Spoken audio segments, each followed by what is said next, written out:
ઓડિશાના સુંદરગઢમાં જંગલી હાથીઓ લાંબા સમયથી આતંક મચાવી રહ્યા છે। ફરીથી જંગલી હાથીએ ઘૂસીને અનેક ઘરોને નુકસાન પહોંચાડ્યું છે। ઘણી વખત લોકો તેનો ભોગ બનતા બચી ગયા છે અને વન વિભાગના જણાવ્યા અનુસાર હાથી તેના જૂથથી અલગ થઈ ગયો છે અને દરેક જગ્યાએ ભટકી રહ્યો છે।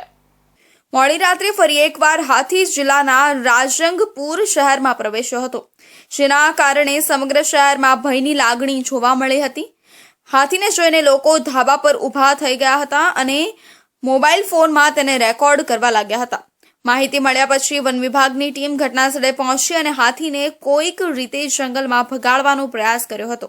ઘણી મહેનત પછી હાથીને જંગલમાં પાછો ભગાડી દીધો હતો। આ દરમિયાન શહેરીજનોમાં ભયનો માહોલ જોવા મળ્યો હતો। હાથીને ભગાડવા માટે લોકો પોતાના સ્તરે પ્રયાસો કરતા જોવા મળ્યા હતા, જેના કારણે હાથી વધુ ગુસ્સે થયો હતો અને ઘણી વખત લોકો તેનો ભોગ બનતા બચી ગયા હતા। વન વિભાગના જણાવ્યા અનુસાર હાથી તેના જૂથથી અલગ થઈ ગયો છે અને દરેક જગ્યાએ ભટકી રહ્યો છે।